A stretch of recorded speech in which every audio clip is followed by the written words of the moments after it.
మంచిది. అందరం కూడా ఒకసారి రెండు చేతుల పైకి దేవుని స్తోత్రం చెబుదాం గట్టిగా, సంతోషంగా చెప్పాలి. హల్లెలూయా. మంచిది. యేసు క్రీస్తు పరిశుద్ధ నామమున కూడి వచ్చిన మీ అందరికీ వందనాలు, అందరికీ వందనాలు. కొద్ది నిమిషాలు మనము వాక్యమును విందాం. బైబిల్ గ్రంథంలో నుంచి కొరింథీయులకు రాసిన మొదటి పత్రిక 11వ అధ్యాయము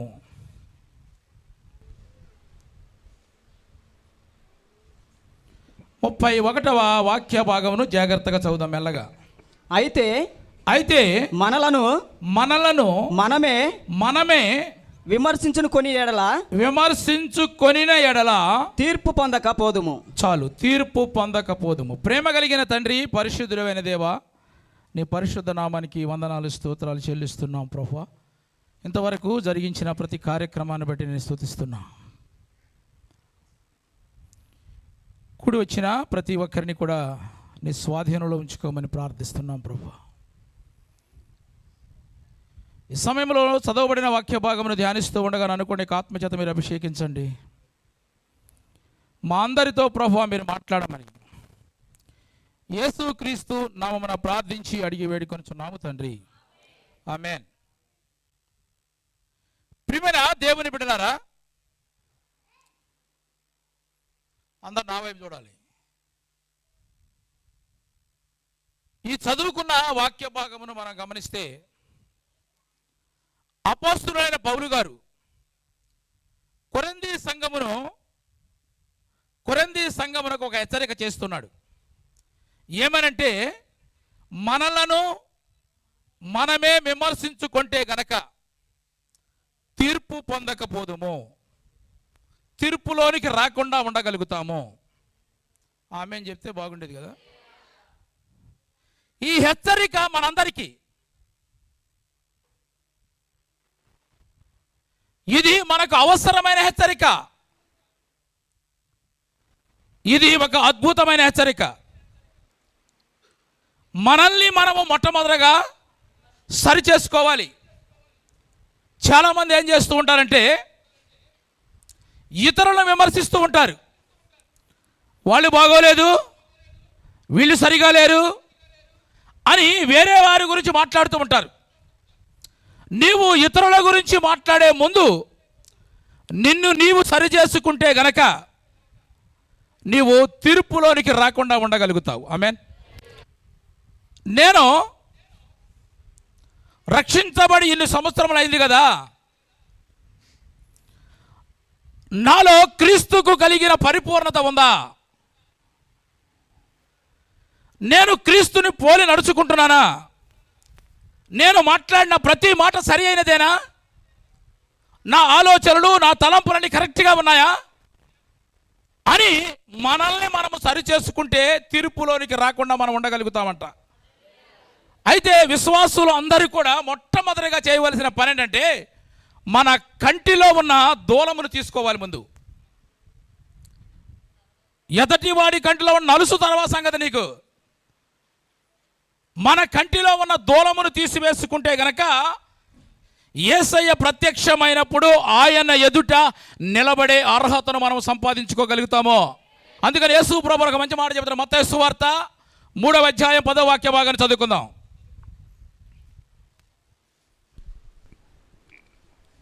ఇప్పుడే గొడ్డలి చెట్ల వేరున ఉంచబడి ఉన్నది గనుక మంచి ఫలములు ఫలింపని ప్రతి చెట్టును నరకబడి అగ్నిలో వేయబడును. ఆమేన్, హల్లెలూయా. ఇక్కడ నరికే వ్యక్తి లేడు, ఉన్నాడా? ఏముంది అక్కడ? గొడ్డలి ఉంది. గొడ్డలి అంటే ఏంటి? వాక్యం ఉంది. నీవు వాక్యం వినేటప్పుడు నీ జీవితాన్ని నువ్వు సరి చేసుకోకపోతే ఎన్ని వాక్యములన్నప్పటికీ కూడా అది వ్యర్థమవుద్ది. కాబట్టి వాక్యం వినేటప్పుడు మన జీవితాలను మనము సరి చేసుకుని మనము ప్రభు యొక్క బలలో పాలు భాగస్తులు అవ్వాలని ప్రభు కోరుకుంటున్నాడు. ఆమేన్, హల్లెలూయా. మత్తయి సువార్త 5వ అధ్యాయం 23వ వాక్యంలో చూస్తే కనుక త్వరగా చదవాలి.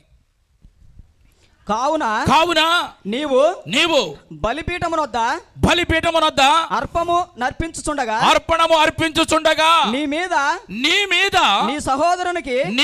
నీ సహోదరునికి విరోధం ఏమైనానో కలదని అక్కడ నీకు అక్కడ బల్ల దగ్గరకు వస్తున్నప్పుడు, బలిపీఠము దగ్గరకు వస్తున్నప్పుడు నీకు జ్ఞాపకం నీ మీద నీ సహోదరునికి ఏదైనా సరే విరోధం ఉందంటే గనక, నీకు నీ సహోదరుని కాదంట, నీ మీద నీ సహోదరునికి ఏమైనా సరే ఒకవేళ విరోధమైన పరిస్థితులు ఉంటే, నీకు జ్ఞాపకం వస్తే గనక నీవు అర్పిస్తున్న అర్పణ పక్కన పెట్టేసి ముందు వెళ్ళి నీ సహోదరునితో సమాధాన పడమని చెప్తున్నాడు. ఆ సమాధానము లేకుండా మనం బలలో మన పాలుభాగస్తులకు అర్హులం కాదు. కాబట్టి ప్రియమైన దేవుని బిడ్డలారా, ఇక్కడ పౌలు గారు హెచ్చరిస్తున్నాడు, మనలను మనము విమర్శించుకుంటే గనక తీర్పు పొందక పోదుము. ఆమేన్, హల్లెలూయా. తీర్పులోనికి రాకుండా ఉండాలంటే మనల్ని మనము విమర్శించుకోవాలి. నా ప్రియమైన దేవుని బిడ్డలారా, అందుకనే ఈ కొరింథీయులకు రాసిన 2వ పత్రికలో కూడా 11వ అధ్యాయం 17వ వాక్యంలో ఒక మంచి మాట చెప్తాడు, చదవండి.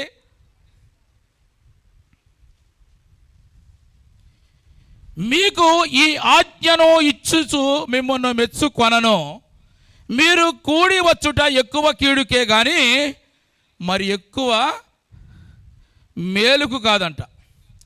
మనం ఇక్కడ కూడుకుని ఉండటం అంట కీడుకే కానీ మేలుకు కాదని చెప్తున్నాడు. ఎందుకని? నీవు సమాధాన పడకుండా, నిన్ను విమర్శించుకోకుండా ఇక్కడ కూడుకుంటే గనక అది నీకు ఎక్కువ కీడు కలుగజేస్తుందంట అని చెబుతూ కింద ఒక మాట చెప్తున్నాడు, చదవండి. మీలో కక్షలు కలవని నేను వినుచున్నాను, కొంత మట్టుకు ఇది నిజమని నేను నమ్ముచున్నాను అంటున్నాడు.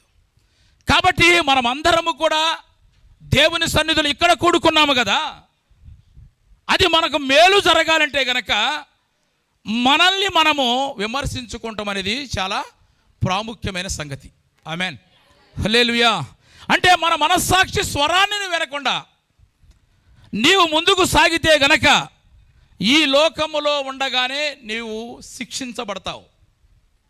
నీ మనస్సాక్షి కదండి నీకు మొట్టమొదటిగా న్యాయస్థానం. అది నీ మనస్సాక్షి నిన్ను గద్దిస్తుంది. గద్దించినప్పుడు ఇలా చేయకూడదని చెప్పినప్పుడు కూడా నీ మనస్సాక్షికి నువ్వు లోబడకుండా, నీ మనస్సాక్షి స్వరమును నువ్వు వినకుండా నీ ఇష్టానుసారంగా నువ్వు ముందుకు వెళ్ళిపోతే గనక ఈ లోకములో ఉండగానే నువ్వు ఎక్కువగా శిక్షించబడతావు. ఒకవేళ నీకున్న హోదాని బట్టి కానీ, నీకున్న పలుకుబడిని బట్టి కానీ, నీ ఉద్యోగాన్ని బట్టి కానీ అందరూ కూడా ఒకవేళ నువ్వు చాలా మంచివాడు అని చెప్పొచ్చు. కానీ ప్రియమైన దేవుని బిడ్డలారా, నీవు ధవళ సింహాసనం మీద నిలబడలేవు. నువ్వు ఆలోచించు ప్రియమైన దేవుని బిడ్డలారా, మనల్ని మనము విమర్శించుకుంటే గనక తీర్పు పొందకపోదుమని దేవుని యొక్క వాక్యం సెలవిస్తుంది. ఆమేన్, హల్లెలూయా. అయితే ఆ శిక్షా విధి నుంచి తప్పించబడడానికి, నీవు తీర్పులోనికి రాకుండా ఉండటానికి మనము ఎప్పటికప్పుడే మనలను మనము విమర్శించుకోవాలి. హల్లెలూయా.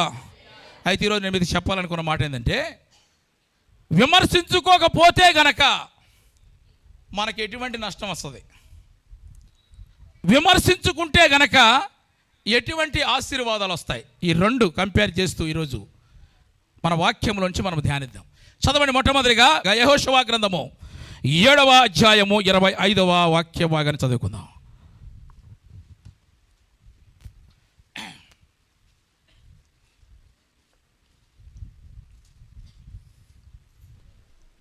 అప్పుడు యెహోషువ నీవేళ మమ్మను బాధపరిచితివి, నేడు యెహోవా నిన్ను బాధపరుచుననగా ఇశ్రాయేలీయులందరూ వానిని రాళ్లతో చావగొట్టిరి. ఆమేన్. ప్రియమైన దేవుని బిడ్డలారా, మనల్ని మనం విమర్శించుకోకపోతే ఏమి జరుగుద్దో ఈ వాక్యాన్ని బట్టి మనం నేర్చుకుందాం. ఒక రోజున దేవుడు యెరికో పట్టణ విషయంలో అధిపతులందరినీ కూడా పిలిచి యెహోషువతో దేవుని యొక్క ఆలోచన తెలియజేశాడు. ఇప్పుడు మీరు యెరికో మీదకి మీరు యుద్ధానికి వెళుతున్నారు, మీరు వెళ్ళండి, ఖచ్చితంగా నేను మీకు తోడుగా ఉంటా, మీరు విజయాన్ని సాధిస్తారు ఖచ్చితంగా.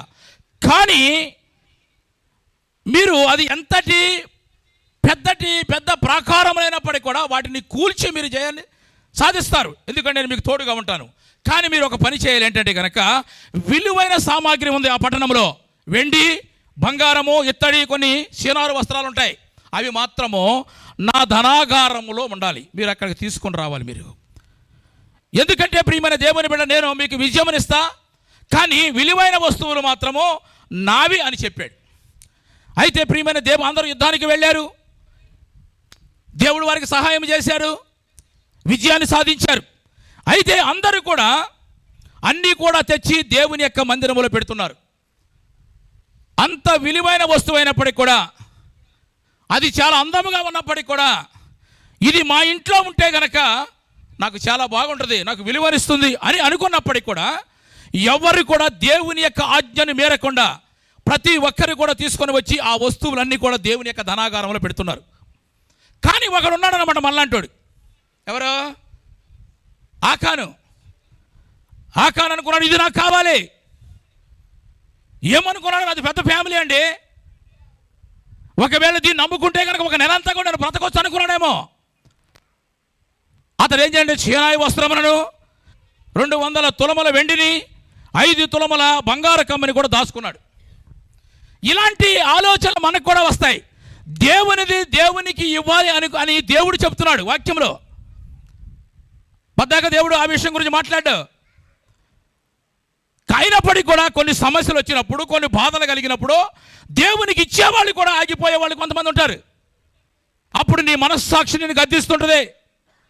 నీ మనస్సాక్షి గద్దించినప్పుడు, నీ మనస్సాక్షి స్వరమును వినకుండా ముందుకు వెళితే గనక తర్వాత నష్టపోయేది నీవే. నా ప్రియమైన దేవుని బిడ్డలారా, అతడు దాన్ని తీసుకున్నాడు, దాన్ని ఎక్కడ దాయాలో అర్థం కాలేదు. ఇంట్లోకి వెళ్ళాడు, ఒక గోతిని తీసి గోతులో దాచిపెట్టేశాడు, బంగారాన్ని వెండిని దాచిపెట్టి చక్కగా మూసిపెట్టేశాడు, ఒక పట్టా వేసాడు, దాని మీద వేసేసాడు. ఎవరికి తెలియదు అనుకుంటున్నాడు, నేను చాలా నీతిమంతుడిని అనుకుంటున్నాడు.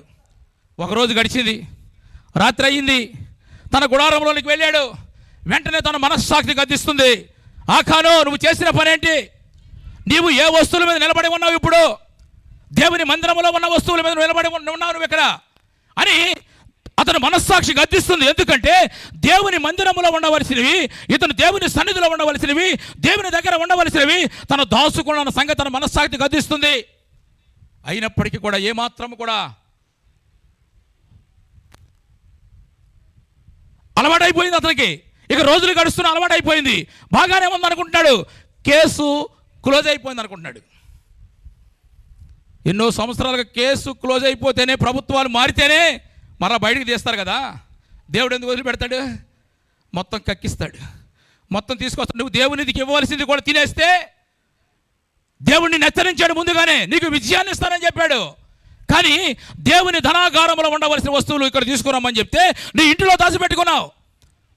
దేవుడు హెచ్చరించినప్పుడు కూడా, నీ మనస్సాక్షి గద్దించినప్పుడు కూడా నీ మనస్సాక్షి మాటను వినలేదు. హాయిపురం మీద యుద్ధానికి వెళ్ళారు, అపజయాన్ని పాలయ్యారు. అప్పుడు యెహోషువ చాలా బాధపడుతున్నాడు. ఏంటి, నా ముందు ఏ మనుషుడు నిలవలేడని వాగ్దానమును దేవుడు నాకు ఇచ్చాడు కదా, మరి ఇదేంటి ఇప్పుడు ఈ చిన్న అంత ఎరుకో పట్టణాన్ని నేను జయించడమేమో, ఈ చిన్న ఒక పురంలోనికి వెళ్ళి వీరిని జయించకుండా అపజయాలు పాలు ఎందుకు వెనక్కి వచ్చామని యెహోషువ బాధపడుతున్నాడు. అప్పుడు దేవుడు డైరెక్ట్గా మాట్లాడుతున్న మాట ఏంటంటే, ఒక స్పష్టమైన మాట మాట్లాడుతున్నాడు దేవుడు. చదవండి, యెహోషువ గ్రంథము 7వ అధ్యాయం 10వ వాక్య భాగాన్ని చదువుకుందాం.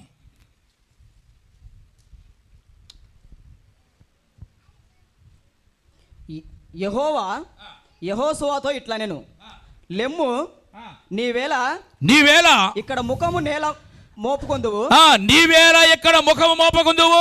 ఇశ్రాయేలీయులు పాపము చేసి ఉన్నారు, ఇశ్రాయేలు పాపము చేసి ఉన్నారు. నేను వారితో చేసిన నిబంధనను వారు మీరి ఉన్నారు. ఒక నిబంధన చేసిన వారితో, వారు కూడా బాప్తిస్మం తీసుకునేటప్పుడు కూడా ఒక నిబంధన చేస్తారు వాళ్ళు. ఈ నిబంధన తీసి ఒట్టి తీసి గట్టి మీద పెట్టేయడం కాదు, ఆ నిబంధనను మేరకుండా ఉండాలి. ఇశ్రాయేలు ప్రజలు నిబంధన మీరారు. శపితమైన దానిని తీసుకొని దొంగిలి బొంకి తమ సామానులలో దాన్ని ఉంచుకొని ఉన్నాడు. దాన్ని ఉంచుకొని ఉన్నారు. కాబట్టి ఇశ్రాయేలు శపితమైన తన శత్రువుల ఎదురు నిలవలేక ఎందుకని వాళ్ళు ఓడిపోయారో తెలుసా? ఎంత ఎరుకో పట్టణాన్ని జయించిన వాళ్ళు, ఎరుకో గోడలను కూల్చిన వారు, చిన్న హాయిపురం మీదకి ఎందుకు యుద్ధం చేసి వెళ్ళి అపజయాలు పాలు ఎందుకు తిరిగి వచ్చారో తెలుసా? వాళ్ళు ఎందుకు నిలవలేకపోయారో తెలుసా? శాపగ్రస్తులైన వారు మీ యొద్ద నిలవకుండా. ఆయన అంటున్నాడు, ఈ శాపగ్రస్తులై తమ శత్రువులు ఎందుకు నిలగలేకపోయారంటే గనక తమ శత్రువుల ఎదుట వెనకకు వారు తిరిగిరి. శాపగ్రస్తులైన వారు మీ మధ్య ఉండకుండా మీరు వారిని నిర్మూలము చేస్తేనే కానీ నేను మీకు తోడుగా ఉంటానని చెప్తున్నాడు. అంటే నా మాట మీరు వినకుండా, నీ మనస్సాక్షి నిన్ను గద్దించినప్పటికి కూడా నువ్వు వినకుండా నా మాట పక్కన పెట్టేశారు. మీరు దేవుని దగ్గరకు తీసుకురావాల్సింది దేవుని దగ్గర ఇవ్వకుండానే మీరు తినేస్తూ, లేకపోతే మీరు దాచుకుంటూ ఉంటూ మీరు నా నిబంధన మీరినప్పుడు నేను మీకు తోడుగా ఉన్నాను అంటున్నాడు. ఇది నేను చెప్పే మాటగా దేవుని యొక్క వాక్యం సెలవిస్తుంది. నా ప్రియమైన దేవుని బిడ్డలారా, మనం చాలాసార్లు అనుకుంటాము దేవుడు మనకు తోడుగా ఉంటాడు అనుకుంటాం. కానీ దేవుడు అంటున్నాడు, మీ ఇంట్లో ఉన్న అపవిత్రమైన వాటిని నువ్వు తీసివేస్తేనే నేను మీకు తోడుగా ఉంటాను అంటున్నాడు. హల్లెలూయా. ఎవరిని బట్టండి ఈ బాధ సంఘంలో, ఎవరిని బట్టండి ఈ బాధ కుటుంబంలో. చూడండి, ఒక్కడి గురించి కొన్ని లక్షల ఇశ్రాయేల్ ప్రజల సర్వ సమాజము దేవుని యొక్క ఆలోచనకు దూరం అయిపోయింది. చేసింది ఒకడే తప్పు, ఒక్కడు తప్పు చేశాడు. దానికి అంతటికి కారణం ఆకాను. నా ప్రియమైన దేవుని బిడ్డలారా, నీ కుటుంబంలో ఏదైనా నష్టం కలుగుతుంటే ఎప్పుడైనా ఆలోచించావు ఎందుకు ఇలా జరుగుతుంది మనకి? మనము దేవుని బిడ్డలము కదా, మన కుటుంబాల్లో ఈ పరిస్థితి అంటే ఎప్పుడైనా మనం ఆలోచించగలిగితే, మన మనస్సాక్షి గద్దించినప్పుడు నువ్వు ఆలోచించగలిగితే కనుక నిన్ను నువ్వు విమర్శించుకోగలుగుతావు, నువ్వు తీర్పులోనికి రాకుండా ఉండగలుగుతావు. ఆమెన్. హల్లెలూయా. రోజులు గడుస్తున్నాయి, ఆకాను మనస్సాక్షి మాత్రం గద్దిస్తుంది. నిజం ఒప్పుకుంటే బాగుండేమో, నేనే చేశాను, నా గురించి ఎంతమంది నష్టపోతున్నారు, నా కుటుంబంలో ఇన్ని నష్టాలు కలుగుతున్నాయి, కాబట్టి ఎందుకు ఒప్పుకుందాం అనుకుంటున్నాడు. కానీ విమర్శించుకోలేకపోయాడు, ఒప్పుకోలేకపోయాడు. ఆఖరికి ఏం చేశారంటే ఇలా కుదరదని చెప్పేసి చిట్టీలు వేశారనమాట. ఆకాను గోత్రం పేరు వచ్చింది. అప్పుడు ఒప్పుకున్న తప్పించుకునేవాడే. ఒప్పుకోలేదు, తన మనస్సాక్షి గద్దిస్తుంది, ఒప్పుకోలేదు. తరువాత తన కుటుంబం పేరు వచ్చింది, అయినా సరే ఒప్పుకోలేదు. తర్వాత ఆకాను పేరు వచ్చింది. వచ్చి కాళ్ళమే పడిపోయాడు. కానీ సమయము దాటిపోయింది. దేవుడు కనికరించినప్పుడు, దేవుడు నిన్ను పిలిచినప్పుడు, దేవుడు నిన్ను హెచ్చరించినప్పుడు నీ హృదయాన్ని మార్చుకోకుండా నువ్వు కఠినమైన హృదయం చేర్చుకున్నావు. కాబట్టి ప్రియమైన దేవుని బిడ్డ, మనం చదువుకున్న వాక్యం ఏముందంటే అందరూ కూడా ఆ కుటుంబం మొత్తాన్ని కూడా రాళ్లతో కొట్టి చంపివేశారు. అంటే నిన్ను నీవు ఈ లోకంలో ఉండగానే విమర్శించుకోకపోతే గనక నువ్వు ఈ లోకములో ఉండగానే నువ్వు శిక్షించబడతావు, తర్వాత నరకంలో మహాయాతను అనుభవిస్తావు. ఇక్కడ ఉన్నప్పుడు నువ్వు విమర్శించుకోవాలి. నువ్వు ఇక్కడ ఉన్నప్పుడు విమర్శించుకోకపోతే కనుక ఎక్కడే శిక్షించబడతావో అక్కడ కూడా పెద్ద శిక్ష ఉంటుంది నీకు. నా ప్రియమైన దేవుని కనికరమ చూపించడం ఒప్పుకోలేదండి. వచ్చుంటే కనుక అప్పుడే దేవుడు క్షమించేసేవాడు. మన మనస్సాక్షి గద్దించినప్పుడు నువ్వు ఒప్పుకుంటే కనుక, సమయము దాటిపోయిన తర్వాత నిన్ను రెండు చేతులు చాపి దేవుడు పిలుస్తున్నాడు. ప్రయాసపడి భారం మోస్తున్నావు నువ్వు, నా దగ్గరికి నేను ఉన్నాను కదా, నీకు నేను విశ్రాంతి ఇస్తానని చెప్తున్నాడు. నువ్వు రాకుండా నీ భారాన్ని నువ్వే మోసుకుంటూ ఉండాలంటే కనుక తర్వాత నిన్ను ఎవ్వరు కూడా విడిపించలేరు.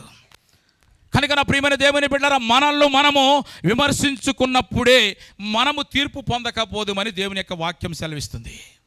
కాబట్టి ప్రతి విషయంలో కూడా మన మనస్సాక్షి మనల్ని గద్దిస్తుంది. నువ్వు ఇది చేయకూడదు, నువ్వు చేస్తున్న తప్పు, ఇలా నువ్వు మాట్లాడకూడదు, ఈ మార్గం నువ్వు వెళ్ళకూడదు అని మన మనస్సాక్షి చెప్తుంది. అయినప్పుడు కూడా మనం వెళ్తాం. తర్వాత పడిపోయిన తర్వాత, దెబ్బలు తగిలిన తర్వాత, మొత్తం ముందున్న పొళ్ళని ఊడిపోయిన తర్వాత, స్తోత్రం హల్లెలూయా, అప్పుడు ప్రార్థన చేయంటారు. నీ మనస్సాక్షి నీకు చెప్పింది కదా ఇలా చేయకూడదని. ఆకాను కూడా మనస్సాక్షి గద్దిస్తూ ఉంది. గుడారంలోనికి వెళ్ళినప్పుడల్లా కూడా అతను చేసిన తప్పు మనస్సాక్షి గద్దిస్తూ ఉంది. కానీ అనుకున్నాడు కేసు క్లోజ్ అయిపోయింది, పర్లేదు అనుకున్నాడు. కానీ దేవుడు చూస్తున్నాడు. అదే క్రమంలో వారికి అపజయాన్ని ఇచ్చాడు. దానికి కారణం ఆకారాన్ని తెలిసింది. ఇప్పుడు కాళ్ళ మీద పడ్డాడు, ఏం ఉపయోగం లేదు. అందుకని దేవుని వాక్యం సెలవిస్తుంది. ఏప్రిల్ రాసిన పత్రిక 2వ అధ్యాయం 3వ వాక్యంలో చూస్తే కనుక, ఇంత గొప్ప రక్షణ నువ్వు నిర్లక్ష్యము చేసినా నువ్వు తప్పించుకోలేవు. ఎలా తప్పించుకుంటావు? దేవుడు నిన్ను పిలుస్తున్నాడు. నా ప్రియమైన దేవుని బిడ్డ, దేవుడు మనల్ని హెచ్చరించినప్పుడు, మనం మనస్సాక్షి మనల్ని గద్దించినప్పుడు కనుక మనం సరి చేసుకోపోతే, కొంతమందికి చాలా ఎలా ఉంటుందంటే నిర్లక్ష్యం అనమాట.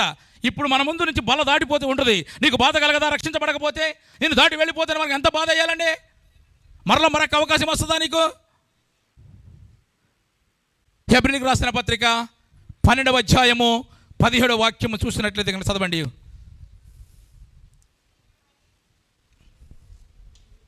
ఏశావు ఆ తర్వాత ఆశీర్వాదం ఏశావు తరువాత ఆశీర్వాదము పొందగోరి కన్నీళ్లు విడుచుచు దానికోసరము శ్రద్ధతో వెతికినను మారు మనసు పొంద అవకాశము దొరక విసర్జించబడనని మీరు ఎరుగుదురు అంటున్నాడు. ఇక్కడ ఏశావు గురించి ప్రస్తావన. ఇక్కడ అంటే ప్రియమైన దేవుని బిడ్డలారా, ఇక్కడంట ఆశీర్వాదం పొందుకోవటానికి కన్నీళ్లతో కూడా ప్రాధేయపడినప్పటికి కూడా అట్టి అవకాశమును దేవుడు అతనికి అనుగ్రహించలేదంట.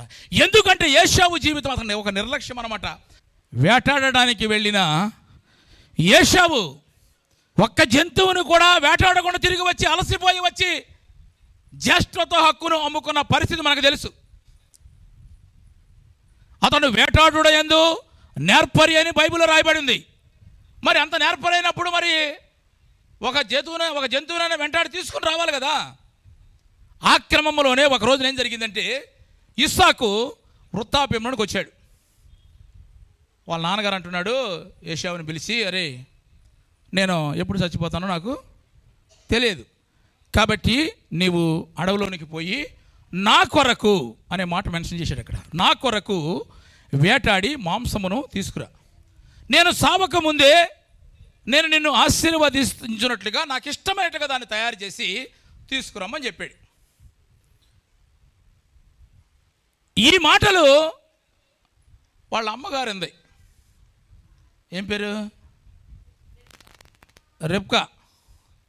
ఈయన వాళ్ళ చిన్న కొడుకు చెప్పింది అనమాట, అరే ఇట్ట సంగతి మీ అన్నను ఆశీర్వదిస్తానంటాడు, కాబట్టి వాడి సంగతి నీకు ఎలా ఉందేమో, నువ్వు అర్జెంట్గా మనం అందులోనికి పో, వెళ్ళి తీసుకొస్తే కానీ నేను చేసి చక్కగా వండి నేను ఇస్తాను, నువ్వు వెళ్ళి మీ నాన్న దగ్గరికి వెళ్ళిపోయి నేనే ఏశావునని చెప్పేసుకుని మొత్తానికి నువ్వు ఆశీర్వాదాలు తీసుకోరా అని చెప్పింది.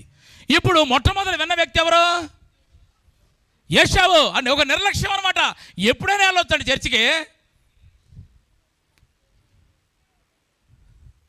ఒక నిర్లక్ష్య స్వభావం ఉంటుంది కొంతమందిలో. ఆశీర్వాదాలు పొందుకోలేడు. పరుగున యాకోబు వెళ్ళాడు, మందలోంచి తీసుకొని వచ్చాడు, వాళ్ళ అమ్మకి ఇచ్చాడు, వండి పెట్టింది, తీసుకొని వెళ్ళి నాన్న దగ్గరికి వెళ్ళి నాన్న తినమని చెప్పాడు, నేను ఏశావునని చెప్పి అబద్ధం ఆడాడు. మొత్తానికి యాకోబు కదా, కళ్ళు కనపడిన పరిస్థితిలో ఉన్నాడు కదా, మొత్తానికి ఏశావు అనుకుని అతను ఆశీర్వదించాడు. ఆశీర్వదించిన వెంటనే అక్కడికి ఏశావు అక్కడికి వచ్చాడు. అప్పుడు ఏశావు అంటున్న మాట, ఒక మాట చదవండి. ఆదికాండంలోనికి వెళదాం. 27వ అధ్యాయం 38వ వాక్య భాగాన్ని చదువుకుందాం. ఏశావు నా తండ్రి. ఏశావు అంటున్నాడు, బాగా దాన్ని గంభీరంగా చదవాలి. ఇప్పుడు మామూలుగా ఏడవట్లా. నా తండ్రి నీ యొద్ద ఒక్క దీవెనే ఉన్నదా? నా తండ్రి నన్ను కూడా దీవించమని తన తండ్రితో చెప్పి ఏశావు ఎలుగెత్తి ఏడ్చిన ఆ సమయం దాటిపోయింది. నువ్వు సమయం ఉన్నప్పుడే, దేవుడు నిన్ను హెచ్చరించినప్పుడే, నీ మనస్సాక్షి గద్దించినప్పుడే, నీకు అవకాశం ఇచ్చినప్పుడే కనుక నువ్వు సద్వినియోగం చేసుకుంటే కనుక నువ్వు తీర్పు పొందకపోదువని దేవుని వాక్యం సెలవిస్తుంది. ఆమేన్, హల్లెలూయా. నువ్వు తీర్పులోనికి రాకుండా ఉండాలని కానీ నీ మనస్సాక్షిని గద్దించినప్పుడు నువ్వు సరి చేసుకోవాలి. ఒకవేళ సరి చేసుకోకపోతే గనక ఈ లోకములో ఉండగానే నువ్వు శిక్షించబడతావు. నాకు ఎందుకంటే ఈ కష్టాలు, వాళ్ళందరూ బాగానే ఉన్నారు కదా అని మనం చూస్తుంటాం కొంతమందిని చూసి. ఎందుకంటే వాళ్ళు మనస్సాక్షి గద్దించినప్పుడు వాళ్ళు సరి చేసుకుంటున్నారు, నువ్వు సరి చేసుకుంటున్నా, అంతే తేడా. సరి చేసుకోకపోతే ఇక్కడ ఉన్నప్పుడు కూడా నీ శిక్షే, అక్కడికి వెళ్ళినప్పుడు కూడా ఇంకా చాలా ఉంటుంది. క్రీస్తు ఎదురు నిలబడే అర్హతను పోగొట్టుకుంటావు. కాబట్టి నా ప్రియమైన దేవుని సంగమా, ఈరోజు బలలో పాల్పొస్తున్న ప్రతి ఒక్కరు కూడా మనల్ని మనము విమర్శించుకుంటే, పరీక్షించుకుంటే కనుక మనము తీర్పులోనికి రాకుండా ఉండగలుగుతాం. ఆమేన్, హల్లెలూయా. కాబట్టి మన మనస్సాక్షి మనకు గద్దిస్తున్నప్పుడు దాన్ని సరి చేసుకోవాలి. సరి చేసుకోకపోతే ఈ లోకంలో ఉన్నప్పుడే మనము శిక్షించబడతాము. చదవండి 2వదిగా మరొక మాట.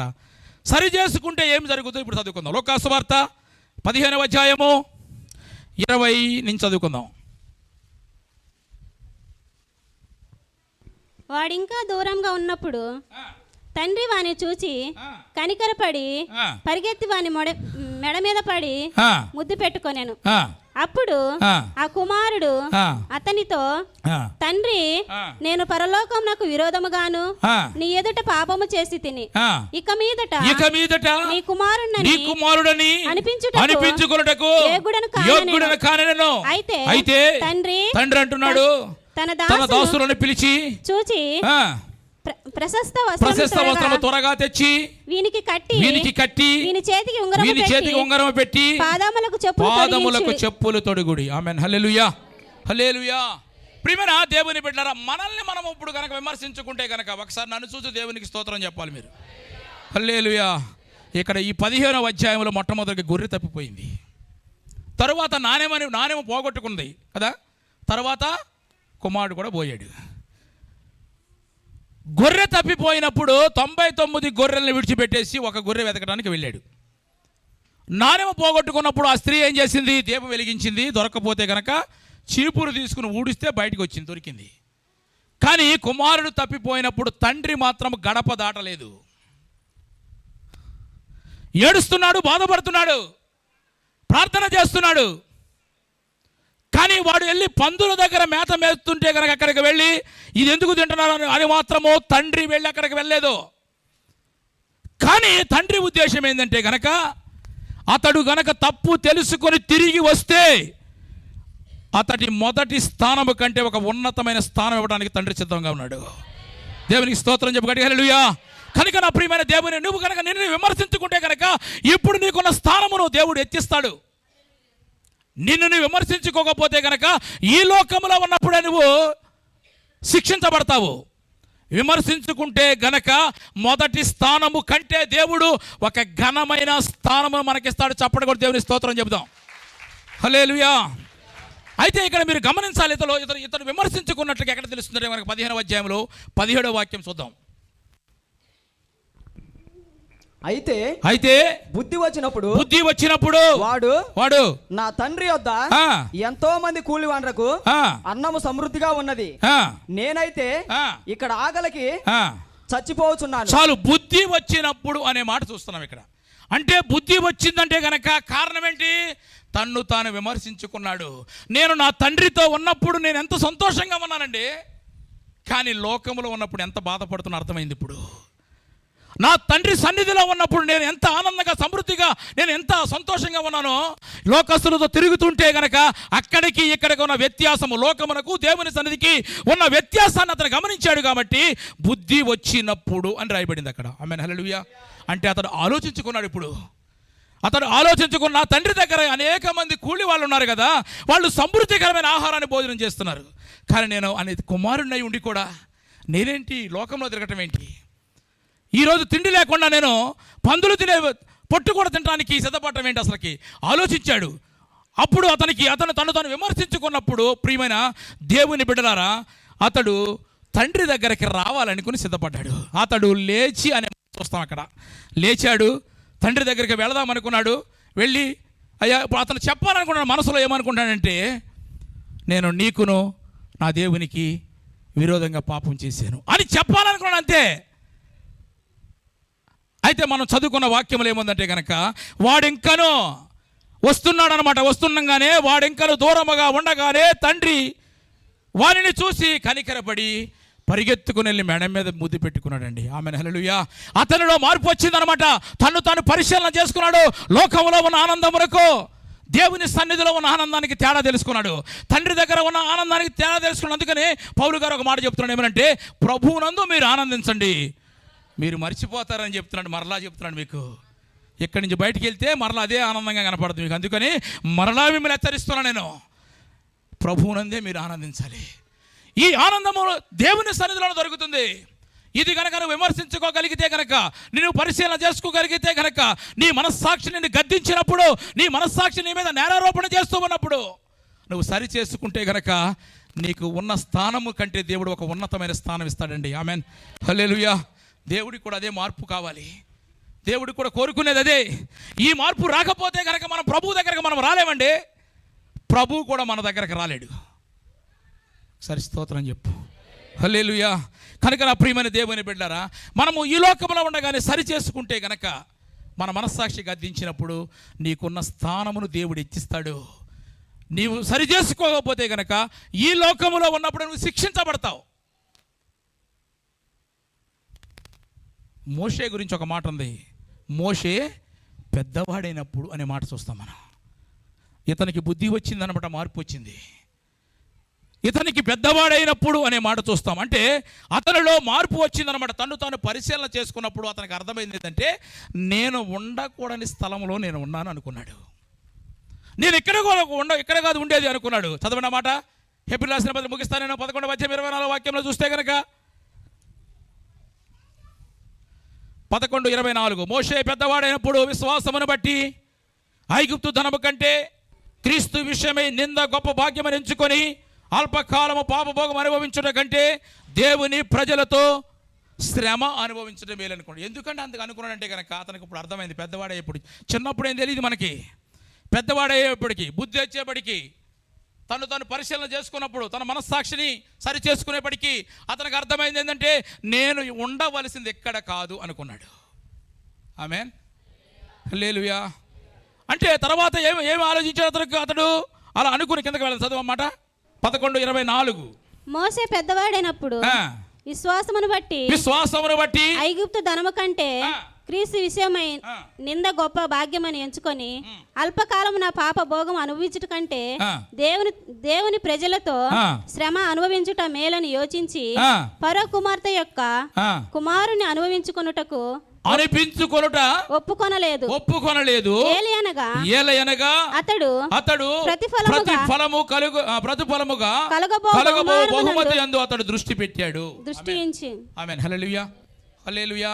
ఎందుకు దృష్టి పెట్టాడంటే గనక అతడు పరిశీలన చేసుకున్నాడు, అతడు విమర్శించుకున్నాడు. నేను ఉండవలసింది ఈ రాజనగర్లో కాదు, నేను ఉండవలసింది నా దేవుని ప్రజలతో శ్రమ అనుభవించడానికి కూడా ఇష్టపడ్డాడు. ఆమేన్, హల్లెలూయా. అందుకని మోషే, నువ్వు దేవుడు ఏర్పరచుకున్నప్పుడు నేను ఎంతటి వాడినండి, అన్ని లక్షల మంది నడిపించడానికి నేను ఎంతటి వాడిని అన్న మోషే, నువ్వు దేవుడు ఎలా మార్చాడు తెలుసా? కొన్ని లక్షల మంది నడిపించే నాయకుడిగా చేశాడు. ఆమేన్, హల్లెలూయా. నా ప్రియమైన దేవుని బిడ్డ, మనల్ని మనం విమర్శించుకుంటే కనుక తీర్పు పొందకపోదని పౌలు గారు హెచ్చరిస్తున్నాడు. ఇది మనకు ప్రాముఖ్యమైన హెచ్చరిక. దీన్ని మనం పక్కన పెట్టకూడదు. మన మనస్సాక్షి మన మీద నేరారోపణ చేస్తూ ఉన్నప్పుడు, నువ్వు ఇది చేయకూడదని దేవుడు నీతో చెప్తున్నప్పుడు, నీ మనస్సాక్షి చెప్తున్నప్పుడు గనక నువ్వు సరి చేసుకోకపోతే గనక ఈ లోకంలో ఉన్నప్పుడు నువ్వు శిక్షించబడతావు. ఆకాను పరిస్థితి అదే వచ్చింది. చేసింది ఒక్కడే తప్పు, కుటుంబం అంతా కూడా రాళ్లతో కూడా చంపేశారు.